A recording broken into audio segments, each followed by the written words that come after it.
What's up everyone, it's Scotty with MoneyVest. Today we're going to be talking about Visa, ticker symbol V, and it has performed really well in 2023. It's continued to do really well, trading at an all-time high, so I figured I'd do a complete updated analysis on this company, go over the intrinsic value, see what I see for 2024 for this stock. And as always, if you enjoy this video, find it helpful, make sure that you drop a like. Don't forget to subscribe to the channel. Links to our Discord and Patreon is going to be down below. 16% annual discount that's available until the end of this month. You can join our Patreon and get access to all the members-only ad-free content for all the private members. And of course, all the Excel spreadsheets, including 20+ Discord channels that has all my buy and sell alerts, options alerts, trade ideas. Everything is going to be included with the link down below. And this discount, 16% annual discount, that does expire at the end of this month. Now, when it comes to Visa, as we already know, it is one of the powerhouses when it comes to global payments, right? So Visa credit cards, debit cards are pretty much everywhere. And every single person, definitely most certainly has maybe multiple cards that are Visa on the Visa network. And as more and more people come online with internet connectivity and of course digital payments, they're going to have a pretty significant TAM, because their TAM is not just people using Visa credit cards, but their TAM is the global payments volume and the network worldwide when it comes to e-commerce. And 4.2 billion Visa cards connecting people globally, 15,000 financial institutions, over 100 million plus merchant locations around the world, and 269 billion payment transactions for the company as well, literally powering the global economy here. When it comes to core products, of course, credit, debit, and prepaid enablers are going to be tokenization, click to pay, and tap to pay as well. And this right here are the fiscal year 2023 key statistics with over $32 billion in revenue. That's up 11% year over year. Net income, very, very profitable business. I mean, we're talking over 50% net margins at over 17 billion with over 15% growth year over year.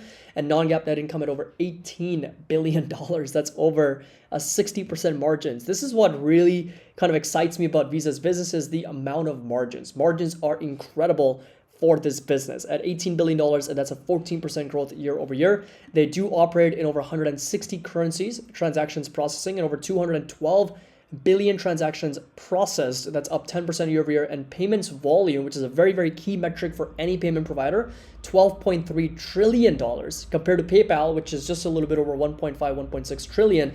Visa is 12 times as big as PayPal when it comes to payments volume, right? 12.3 trillion, that's up 6% year over year, and $16 billion worth of dividends and share repurchases. That's up 9% year over year. So it's a very, very significant amount of shareholder value created over the last year, and 28,800 employees are over 80 countries as well. When it comes to the performance, it's actually been quite comparable to the S&P 500 and the S&P 500 data processing index as well.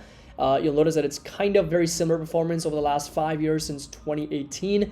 This right here is going to be the fiscal fourth quarter results. So we just looked at the entire 2023, but this is just for the fiscal year 2023 fourth quarter, and you'll notice that the net revenues were up 10.6% with non-GAAP nominal dollar basis 10.6%. Also, operating expenses were up 13% with diluted shares earnings per share up 22% because of the share buybacks. They were able to increase the overall net income or earnings per share for the business as well.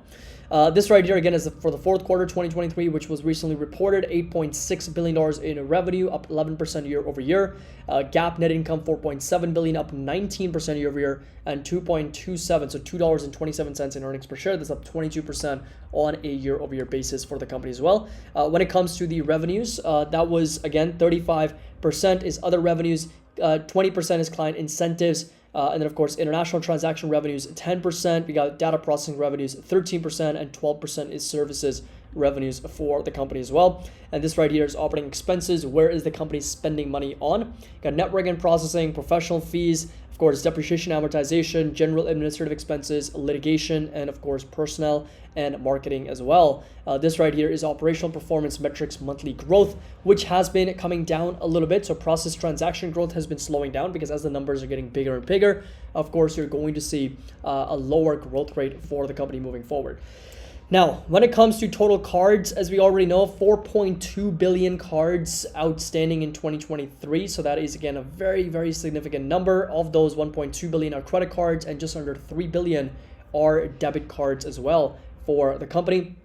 So if you take a look moving forward, so payment volume results, Again, we've got 9% growth in Visa overall, 8% in credit, and about 9% in debit, 1.56 billion in nominal USD, of course, for the business. And of course, this is the transactions, credit, debit, and total. And if you come over to the addressable market, right, this is where it is absolutely insane. So $52 trillion is the overall total addressable market for Visa. So that's the TAM, 52 trillion in 2023.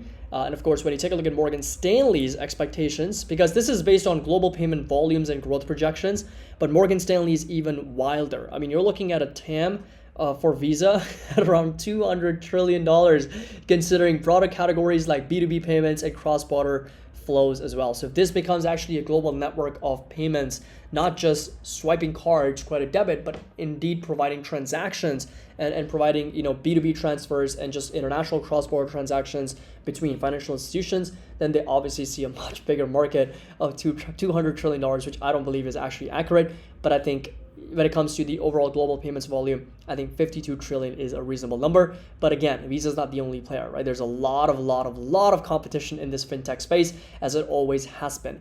Now, if you take a look at the revenues overall, we've seen a very nice growth. So if you take a look at the revenues from 14.5 billion, they've been able to expand that to more than double at $32 billion.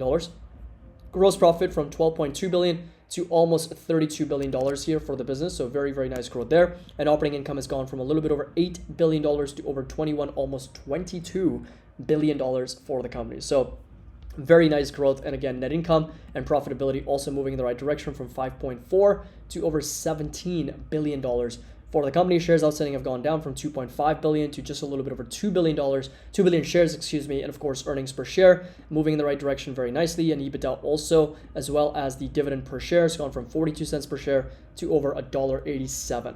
So fundamentals are fantastic. Balance sheet can definitely use some improvement because the company's sitting on about $20 billion of cash with a little bit over $21 billion of debt. Current ratio, quick ratio are over 1. That's good. And debt to free cash flow is just slightly over 3. We look for this number under 3, so that's kind of okay. And valuation is actually not that bad, sitting at over 29, 30 times earnings. We've got price to sales at a little bit over 14 to 16 and price to cash flow at 22 to 24 for the company as well. So very, very, I would say a little bit of an expensive, not really expensive on a price to sales basis. Yes, price to cash flow, price to earnings, actually quite reasonable for the company. Margins, man, if I could run a business like Visa, I would be absolutely happy as heck. 97% gross margins, 53% profit margins. Return on total capital, assets, and equity is through the roof at over 23, 48, and 51% respectively. EBITDA margins over 70%. This is a highly profitable, high margin business which has been able to withstand a lot of challenges and competition over the years. And EPS expected to grow from $9.89 to over $17 with mid double-digit growth expected for Visa, with the forward P, of course, coming down to 15 over time. So if we come over to the expectations for earnings, it is expected to grow at a 14.5% over the next 5 years. And if we apply almost $10 in earnings per share with a share count of 2 billion, that's about $20 billion for Visa in terms of its bottom line. So if we plug in that number and we grow that EPS or actual net income by 14%, give them a 20, maybe 22 times price earnings multiple, we can drop down on the actual discount rate because the company has a dividend yield of about almost 1%. So we can maybe go 11% here, 10% margin of safety, and negative 1%. Maybe we can go a little bit aggressive, negative 2% share buyback. We get down to a fair value, which is only 12% away for Visa at $226 with a price target, a future price target of $424. So this right here is the sensitivity grid. And you can see with different earnings multiples and different growth rates where the P multiple would sit for Visa. But I think based on these expectations, maybe we can drop a little bit lower on the growth rate of 12%. And even then, low 200s is where Visa would be very attractive. And this is where that low 200 level ends up being, kind of in line with that 200 simple moving average. So that's the moving average. Of course, 172 would be ideal. Like Visa, if the moment it trades at 172 where it was October of last year, since then it has obviously rallied over 49, 50%. But if Visa ends up in the 170s or lower, this is probably going to be one of my easiest buys ever. it's going to be a no-brainer buy for me if Visa ends up at 170 or lower. Of course, it's going to take some time, and we don't even know if it's going to ever end up there, but that's the idea, right? We're not making a prediction. We're only putting up fair values where I would be comfortable buying shares of this stock. If it gets down there, great. If it doesn't, there's plenty of other opportunities out there. So support level is going to step down to 249, down to 234, down to $208. So those right there are going to be the tiered support levels. Very nice, consistent higher highs and higher lows. So very nice uptrend overall, trading at an all-time high. But like I said, low 200s is the intrinsic value and low 170s is the ideal no-brainer buy target for me for Visa.